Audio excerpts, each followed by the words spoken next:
अस्सलाम वालेकुम नाज़रीन, मैं हूं आपका मेज़बान खालिद जमील और आप देख रहे हैं प्रोग्राम मुकदमा अवाम का। और इस वक्त पाकिस्तान के चारों सूबों में 21 हलकों के अंदर आज ज़िमनी इंतखाबात हुए, जिसके नताइज आना शुरू हो चुके हैं। खैबर पख्तूनख्वा में पाकिस्तान तहरीक इंसाफ, जैसा कि एक्सपेक्टेड था, बाजोड़ में अगरचे आज़ाद उम्मीदवार पहले नंबर पर, लेकिन ये वही है जो PTI के जो आम इंतखाबात के अंदर जब उम्मीदवार का मर्डर हुआ था तो उसके बाद वहाँ पे इंतखाब नहीं हुआ था, तो उनके भाई जो हैं अगरचे वो PTI के साथ ही हैं लेकिन वो पहले नंबर पर इस वक्त आज़ाद चल रहे हैं। डे खान में अली अमीन गंडापुर की जो नशिस्त खाली हुई थी वहाँ पर भी इस वक्त PTI के ही अली अमीन गंडापुर के भाई जो हैं वो इस वक्त आगे हैं। और कोहाट में ज़िमनी इलेक्शन हुआ, वहाँ पर भी तहरीक इंसाफ आ गया। पंजाब के अंदर बड़ा ज़बरदस्त मुकाबला चल रहा है। लाहौर के अंदर, गुजरात में, वज़ीराबाद में बड़ा रन मचा हुआ है। लाहौर में मुने सिलाई जो हैं कि एक उस नशिस्त से इलेक्शन लड़ रहे हैं जो IPP की जानिब से खाली की गई थी। PP 149 अलीम खान ने खाली की थी और ये मुने सिलाई साहब जो 158 पे जो शहबाज शरीफ साहब ने खाली की थी उस पर इलेक्शन लड़ रहे हैं। और गुजरात में परवेज़ इलाही साहब जो है कि इस वक्त उस नशिस्त पे इलेक्शन लड़ रहे हैं जो चौधरी सालिक साहब जीते थे और वो छोड़ी थी उन्होंने। लेकिन गुजरात में भी बड़े गुजरात, वज़ीराबाद, लाहौर, इन तमाम हलकों के अंदर आज दिन भर जो मनाजर में देखने को मिले, कहीं प्रिजाइडिंग अफसर की जेब से मोहर लगी बैलेट पेपर जो है बरामद हुए और मोहर जो है कि वो PMLN के कैंडिडेट के ऊपर लगे हुए थे। कहीं पे फॉर्म 45 जो है कि वो खाली ही दस्तखत करवा लिए गए तमाम पोलिंग एजेंट से और फिर उनको बाज़ जगहों से ये इतलात भी आई कि उनको फिल करके नताइज मुरतब करके RO को भी भेज दिया गया, जबकि अभी दोपहर का वक्त था और इलेक्शन प्रोसेस अभी चल रहा था। कुछ जगहों के ऊपर जो है कि प्रिजाइडिंग अफसर जो हैं वो ये कहते हुए देखे गए कि हम मजबूर हैं, वहाँ पे बैलेट बॉक्स भरे हुए मिले। कुछ जगहों के ऊपर बैलेट बॉक्स में पूरी की पूरी पर्चियाँ जो है बैलेट पेपर की, उनको स्टैंप्स लगा के वैसे के वैसे ही अंदर डाल दिया गया, उनको फोल्ड भी नहीं किया गया था। तो इस किस्म के मनाजर और मोबाइल सर्विस वैसी की वैसी जैसी 8 फरवरी के इलेक्शन में जो कुछ हुआ, तो ये सारी सूरत हाल में अभी नताइज भी आ रहे हैं, वो आपसे कुछ अपडेट करते रहेंगे। लेकिन जो तमाम दिन सूरत हाल रही, किस किस्म के नताइज होंगे, किस किस्म का इलेक्शन है और पाकिस्तान के सियासी माहौल पे इसका असर पड़ेगा क्या इस किस्म के इलेक्शन के बाद हम समझते हैं कि पाकिस्तान में सियासी इस्तेहकाम भी आएगा, माशी इस्तेहकाम भी आएगा और पाकिस्तान आगे बढ़ सकेगा, या हम पै दर पै जो है कि इलेक्शन पे या अवामी मैंडेट के ऊपर इस तरह से हमले करके ये समझेंगे कि पाकिस्तान जो आगे बढ़ेगा ये पीछे जाएगा। तो कुछ इस किस्म की गुफ्तगू करेंगे। उमर दराज गोंदल साहब लाहौर से हमें ज्वाइन कर रहे हैं, ब्यूरो चीफ है हमारे, और पेशावर फरीदुल्लाह साहब ब्यूरो चीफ हमारे पेशावर KP के, दोनों में ज्वाइन कर रहे हैं। तो ज़रा उनसे अपडेट लेते हैं। सारी इस वक्त KP और पंजाब जो है यही मरकज़ है तमाम सरगर्मियों का। और इसके साथ साथ हमें सरवर बारी साहब जो इलेक्शन के हवाले से बड़ी गहरी नज़र रखते हैं, एनालिसिस करते रहते हैं। तमाम इलेक्शंस पाकिस्तान के जितने भी हुए रिसर्च पास में पिछले 2-3 दहाइयों में तमाम इलेक्शंस को बड़े करीब से देखा। तो गोंदल साहब पहले आपसे ले लेते हैं ज़रा लाहौर का भी और जो पंजाब का ओवरऑल जो मंजरनामा है कुछ ज़्यादा अच्छा नहीं था। हमें ट्रेडिशनली जिस किस्म के इलेक्शन होते हैं उससे ज़्यादा कुछ काम कहते हैं ना गल वध गई है, तो वो उस किस्म की सूरत हाल नज़र आई थी। नारोवाल में गालबन बदकिस्मती से एक कारकुन नून लीग का जो है जहाँ बक भी हुआ है। तो ओवरऑल क्या सारा दिन देखते रहे हैं और नताइज क्या एक्सपेक्ट कर रहे हैं अभी इस वक्त तक जो गिनती हो रही है? अच्छा सर, आज सुबह 8 बजे से पोलिंग जो शुरू हुई, एक तो जिस तरह ऐलान किया गया था बिल्कुल वैसा ही इंटरनेट सर्विस हमने देखी कि वो बंद है। जब मैं आपसे बात कर रहा हूँ तो मैंने अभी 1 मिनट पहले चेक किया कि वो रिस्टोर हुई है या नहीं हुई। तो एज ऑफ दिस मोमेंट वो अभी भी बंद है लाहौर के अंदर। पहला मामला तो ये है। उसके बाद दूसरा मामला ये था कि क्या इलेक्शन का प्रोसेस स्मूथ हुआ, क्या पोलिंग के दौरान कोई रुकावटें हुई। तो हमने देखा कि पोलिंग के हवाले से कोई कम ही ऐसी शिकायत आई कि किसी जगह के ऊपर पोलिंग का अमला नहीं पहुंचा या पोलिंग जो है वो बर वक्त शुरू नहीं हो सकी।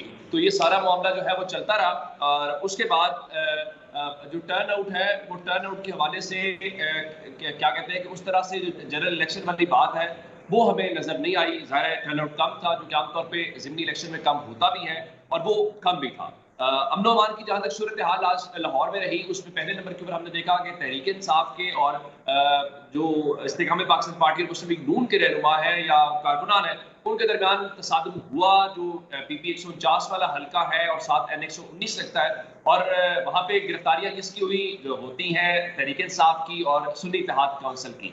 उसके बाद गिरफ्तारी भी लाहौर में आज एक हुई और वो शब्बीर गुजर साहब की गिरफ्तारी थी, जो पाकिस्तान तहरीक इंसाफ के साबिक MPA हैं। उनको वेलेंशिया टाउन से आज गिरफ्तार किया गया, फिर हलो की चौकी उनको मुंतकिल किया गया। अभी तक कोई इतलात नहीं है क्या उनके खिलाफ मुकदमा दर्ज हो गया है, नहीं हुआ। अगर नहीं हुआ तो उनको अभी तक हिरासत में क्यों रखा गया है, ये भी मामला था। और उसके बाद एक और जो मामला आया वो फॉर्म 45 वाला था। एक तो जो जिस हल्के की आप निशानदेही कर रहे थे पीपी 158 सॉरी मोरस सिलाई वाला, वो बड़ा तवज्जो का तालिब हल्का है, इसलिए कि मोरस सिलाई लाहौर से किस्मत आजमा रहे हैं। दो के उनका ताल्लुक आप जानते हैं वो गुजरात से है। रिवायती तौर पे वो या तो गुजरात से इलेक्शन लड़ते हैं या मंडी बहाउद्दीन से इलेक्शन लड़ते हैं।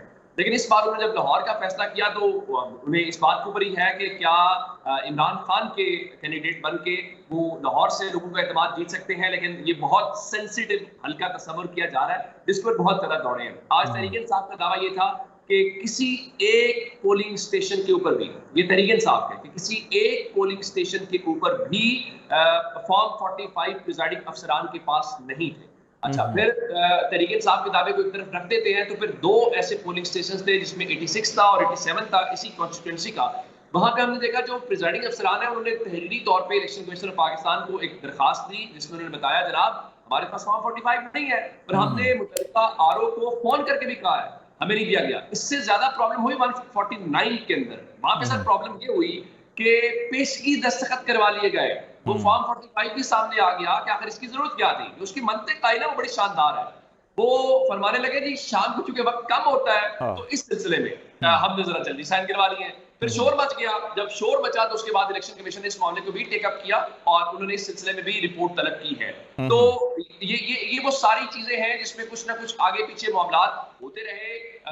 फिर जो शहजाद फारूक है 119 वाले जो अली परवेज मलिक के खिलाफ इलेक्शन लड़ रहे थे, उनका कि हमारे लोगों की आज भी गिरफ्तारियां हो रही हैं, रुकावटें डाली जा रही हैं। तो इस तरह से जो इलेक्शन का प्रोसेस है वो लाहौर के अंदर आज चलता रहा है।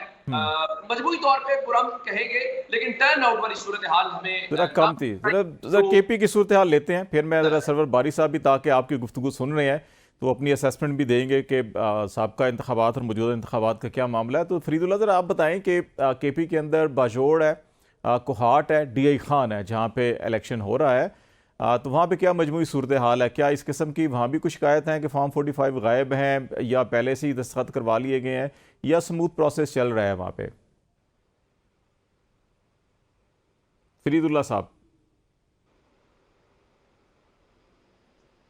अच्छा, वो ज़रा दोबारा उनसे कांटेक्ट कीजिएगा। ज़रा बारी साहब आपने ये सुनी बात गोंदल साहब की कि फॉर्म 45 एक हल्के के अंदर है ही नहीं है प्रिजाइडिंग अफसर के पास, तो फिर वो इलेक्शन रिजल्ट क्या तैयार हो चुका हो गया ये क्या मामला होगा? और दूसरी जगह तो चलें आपने दस्तखत करवा लिए, समझ में आता है कि पहले ही आप तैयार कर रहे हैं, तो ये जहाँ पे फॉर्म 45 का ना होना उसकी क्रेडिबिलिटी कितनी रह जाएगी इलेक्शन की? देखिए, मैं समझता हूँ कि ये बाई इलेक्शन जो है इतनी बड़ी तादाद में हो रहे हैं 26 जगहों पर कॉन्स्टिट्यूंसीज में, ये हुकूमत और एस्टेब्लिशमेंट के पास बहुत सुनहरी मौका था कि वो साफ और शफाफ, फ्री एंड फेयर इलेक्शन करवाते ताकि पाकिस्तान में जो एक पोलराइजेशन है शदीद किस्म की और जो एक ट्रस्ट का लेवल है पाकिस्तान की अवाम का सियासी जमातों का इलेक्शन कमीशन के ऊपर जो बिल्कुल ख़त्म हो चुका है, उसको बहाल करने के लिए ये बहुत अच्छी अपॉर्चुनिटी थी। क्योंकि इस इलेक्शन में धांधली करने से कोई ज़मीन आसमान का फ़र्क नहीं पड़ने वाला जो इस वक्त की डिस्पेंसेशन है। तो ये मौका तो उन्होंने फिर एक दफ़ा फिर गंवा दिया और ये साबित कर दिया कि जो पाकिस्तान की एस्टेब्लिशमेंट है और पाकिस्तान का जो इलेक्शन कमीशन है, उनकी और जो इस वक्त की गवर्नमेंट है वो नहीं चाहते कि किसी भी हवाले से जो है पॉलिटिकल पोलराइजेशन कम हो। तो एक तो ये मेरी ऑब्जर्वेशन है। दूसरी ऑब्जर्वेशन ये है कि जो हमारे इलेक्शन कमीशन की और एस्टेब्लिशमेंट की जो इनोवेशन है, जो उनकी जीनियस है, वो उसको सलाम करना चाहिए कि अब उन्होंने सोचा कि अब फॉर्म 45 चूंकि पोलिंग एजेंट ले जाते हैं और फिर उनके पास सबूत होता है, तो सबूत के खात्मे का एक ही तरीका है कि फॉर्म 47 पर 45 पे पहले ही दस्तखत ले लिए जाएं और पोलिंग एजेंट्स और जो प्रिजाइडिंग अफसर है वो जल्दी से मान भी गए हैं क्योंकि बहुत ज्यादा उनके ऊपर दबाव था। लेकिन मैं चाहूंगा कि आपके साथ एक शेयर करूं, हमने एक 17 अप्रैल को ओपिनियन पोल किया था और एक आज हमने एग्जिट पोल किया। बड़े इंटरेस्टिंग उसके रिजल्ट्स हैं कि जो 17 अप्रैल को हमने ओपिनियन पोल किया है उसमें तकरीबन 29% लोगों ने हमें कहा, जिनके हमने इंटरव्यू किए, कि वो PMLN को वोट डालेंगे। लेकिन आज जो वोट डालकर लोग बाहर आ रहे थे उनका जो एग्जिट पोल किया तो उसमें 5% की गिरावट हुई है, यानी कि 24% रही है। लेकिन उसके साथ साथ अगर PTI का हम ट्रेंड देखें, 17 अप्रैल को सिर्फ 31% लोगों ने हिम्मत की ये बताने की कि वो पीटीआई को वोट डालेंगे, लेकिन आज जो लोग वोट डालकर बाहर आए तो वो 47% है, यानी 16% ज्यादा लोगों ने 3 दिन पहले जो कहा था उससे ज्यादा लोग कह रहे हैं कि हमने वोट आज पीटीआई को डाला है। और हमारा जो सर्वे था 2024 के 8 फरवरी वाले इंतखाबात में, उसमें भी हमने चंद दिन पहले एक ओपिनियन पोल किया था, फिर इलेक्शन के दिन किया था, और जो अभी कर रहे हैं वो भी बहुत हम समझते हैं कि फिर नतायज उसके मुताबिक नहीं निकले थे। ये बारी साहब हमारी तो भी जो अंडरस्टैंडिंग थी पिंडी इस्लामाबाद में, मैंने खुद जो सर्वे किया था फरवरी से पहले, उसमें जो लोग एक खौफ की अलामत थी कि अच्छा हमने बोला तो टीवी के ऊपर या कोई सामने आ जाएंगे तो हमें पकड़ लेंगे, हमें मारेंगे, हमारी दुकानें गिरा देंगे, हमारे कारोबार तबाह करेंगे। ये जो रियासती जबर का एलिमेंट है वो हमें नज़र आ रहा है कि लोगों को कि आपने अच्छा जी अगर आपने किसी के हक में बोल भी दिया तो आपको नहीं छोड़ेंगे हम, तो वो अभी भी आपके इस सर्वे से वो भी नज़र आ रहा है हमें। जी बिल्कुल, लोगों ने वोट डालने के बाद जो राय का इज़हार किया है उसमें तकरीबन देखें ना 50% के लगभग लोग कह रहे हैं कि हमने पीटीआई को वोट डाल दिया, कि अब उनका ख्याल है कि चले वोट तो हमने डाल दिया है, हमने अपना फर्ज पूरा कर दिया है। जो फॉर्म और जो डिफाइंस है पाकिस्तान के अवाम का, एक पीसफुल डिफाइंस है, जो धांधली के 210 तरीके इंतजामिया इस्तेमाल कर रही है, उसमें आज के इंतखाबात में चंद और तरीके भी आगे हैं कि आप पहले से ही वोट डालकर जेबों में डाल के रखें। प्रिजाइडिंग अफसर जो हैं पहले से ही फॉर्म 45 तैयार कर लें, पहले से ही फॉर्म 46 तैयार कर लेंगे, और जो है वो सारा मामला जो है फिर वहीं के वहीं जो है वहां भी अटक जाएगा। लेकिन बहुत ही अफसोसनाक बात है कि पाकिस्तान की अदलिया, पाकिस्तान का इलेक्शन कमीशन, पाकिस्तान के एस्टेब्लिशमेंट, पाकिस्तान के जो प्रो स्टेटस को पार्टियां हैं वो एक साइड पे हैं, पाकिस्तान के अवाम दूसरी साइड पे खड़े हैं। मैं जरा तो केपी का ले लूँ थोड़ा सा व्यू सर। आप फरीदुल्लाह साहब ने हमें ज्वाइन कर लिया, मैं दोबारा जरा आता हूँ जरा केपी से भी। हम जरा फरीदुल्लाह साहब, दिन भर की जो सूरत हाल रही थी और अभी नताइज भी वहाँ पे नजर आ रहे हैं, केपी के अंदर एक्सपेक्ट भी किया जा रहा था ये ट्रेडिशनली बाजौड़ को हार टीआई खान, ये पीटीआई की ही नशिस्तें पहले भी जीते हुए थे, तो ट्रेंड तो वही नज़र आ रहा है। जो चीज़ें हमने पंजाब में ऑब्जर्व की हैं कि फॉर्म 45 पहले से तैयार होना या प्रिजाइडिंग अफसर को देना ही ना, किसी और जगह पे पहुंचाए गए हैं, आरओ के ऑफिस या कहाँ पे पहुंचा दिए गए हैं पहले ही, इस किस्म की चीज़ें कोई आपको शिकायत मिली हैं यहाँ पे केपी के अंदर? बहुत शुक्रिया खालिद जमील साहब। नहीं, इस तरह की शिकायत तो कभी नहीं मिली इन 4 हलकों में, लेकिन ये है कि जो पीटीआई ने टिकट तकसीम करने का जो वो था, वो एक मसला था। जो फौत हो गया था रेहान ज़ेब, हाँ, उनके होना तो ये चाहिए कि उसकी फैमिली में, लेकिन उनका जो भाई है मुबारक ज़ेब, वो आज़ाद हैसियत में कंटेस्ट कर रहे हैं, और अभी तक जो मेरे पास जो फिगर्स आ रहे हैं 14,500 से उनकी जो हतमी नतीजे हैं वो लीड है उसकी। सेकेंडली अंडरस्टूड है डेर इसमाइल खान में ये खदशा था सिक्योरिटी का, क्योंकि वहाँ पे जो 2 हमले हुए पे दर पे कस्टम हुकाम को, तो सिक्योरिटी बहुत ज़्यादा टाइट थी, टर्न आउट भी उस तरह नहीं रहा जिस तरह मतलब होना चाहिए ये सिक्योरिटी खदशात की वजह से। लेकिन बहरहाल हुई है, जो प्रोसेस है मुकम्मल हुआ है पुरअमन तरीके से, और लग ऐसा रहा है कि जो जिस तरह आपने कहा कि पीटीआई, लेकिन ये है कि जो इंडिपेंडेंट है स्पेशली बाजौड़ वाला, हाँ, वो आगे जा रहा है। तो एक्सपेक्टेड ये है कि ये बुनियादी तौर पर ये भी पीटीआई ही के वर्कर है, और इनका जो भाई है वो शहीद हुआ। वो जीतने के बाद ये पीटीआई में ही शामिल होंगे, सुन्नी इत्तेहाद कौंसिल पार्लिमानी पार्टी में, या ये इनके ऊपर कोई दबाव आ सकता है? क्या ख्याल है आपका? मेरे ख्याल में ये शामिल होंगे, जिस तरीके से जो इसी तरह अगर आपको याद हो 4 में भी हुआ था, एक टिकट दिया था वो फजल के भतीजे को, या भतीजे या भांजे हमजा, और उसके मुकाबले में जो पीटीआई का वर्कर था इफ्तिखार जान, वो जीत गया था। वो जीत गया था, और फिर बाद में वो पीटीआई में शामिल है। तो मुझे लग रहा है कि ये मुबारक ज़ेब जब जीतेगा तो डेफिनेटली वो बुनियादी तौर पर पीटीआई का, खुद को पीटीआई का रुकन समझते हैं, तो वो डेफिनेटली वो पीटीआई ही में शामिल होगा। अच्छा, केपी में तो थोड़ा सा माहौल वैसे भी नॉर्मल, क्योंकि अपनी पीटीआई की गवर्नमेंट आ गई है। उमर, मैं जरा आपकी तरफ आऊँगा। जो सरवर बारी साहब जिस सर्वे का तस्करा कर रहे थे, और हमारी असेसमेंट भी फरवरी के इलेक्शन में यही थी, जो हमने जनवरी और फरवरी के अंदर, मैंने जो एटलीस्ट पिंडी इस्लामाबाद के तमाम हलकों में विज़िट किया था, तो लोगों के अंदर खौफ था एक कि रियासती जबर की अलामत के तौर के ऊपर देखा जा सकता था। लोग बोलते नहीं थे कैमरे के ऊपर आकर। तो अभी जो लाहौर में ये इलेक्शन हुआ तो आपको वहाँ पे क्या फीलिंग्स मिली हैं कि लोगों के अंदर जो रियासती जबर या एक दबाव की कैफियत है वो भी वहाँ पे मौजूद है, और ये कब तक बरकरार रह सकती है, और जिस किस्म की गवर्नमेंट की पॉलिसीज़ हैं आगे भी चल के ऐसे ही चलता रहेगा? अच्छा, मैं उसमें खास सिर्फ 8 फरवरी वाला इलेक्शन ऐड करूंगा, बल्कि 17 जुलाई वाला इलेक्शन आपके साथ इस बात में ऐड करूंगा, क्योंकि मैंने दोनों ये जब तो देखा कि उन दोनों के मामलात के दौरान लोगों में गुस्सा था, रिजेंटमेंट थी, ये बात आपने बिल्कुल दुरुस्त की है। लेकिन 8 फरवरी और आज के इलेक्शन में थोड़ा सा फर्क ग्राउंड के ऊपर नजर आया। कैसे नजर आया?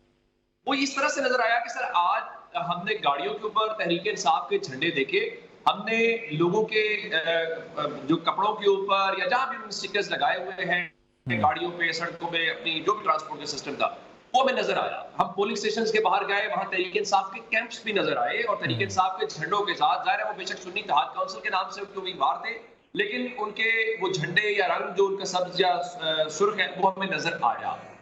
इस सिलसिले में आज कोई दबाव नहीं था। तहरीक इंसाफ ने कहीं कोई ऐसा क्लेम नहीं किया कि रात को उनका कोई पोलिंग एजेंट जो है वो गिरफ्तार हो गया है, या आज के दिन उनका कोई पोलिंग एजेंट बन नहीं सका। ऐसी कोई आज वो दबाव वाली कैफियत हमें नजर नहीं आई। आज उससे बेहतर था। हाँ, एक चीज मैं आपको जरूर आइडेंटिफाई करना चाहता हूँ, हमने 8 फरवरी को देखा कि पोलिंग डे स्मूथ था। पोलिंग की हद तक, यानी वोटिंग शुरू होने से वोटिंग खत्म होने तक कोई रुकावट या उस किस्म की चीजें नहीं थी। ये अपनी जगह के ऊपर के इंटरनेट सर्विस या मोबाइल सर्विस बंद थी, और मीडिया को भी उस दिन अंदर जाने से नहीं रोका गया था, या इवन अंदर मोबाइल फोन इस्तेमाल करने से, मुराद की वीडियो बनाने से, या इस किस्म की चीजों से।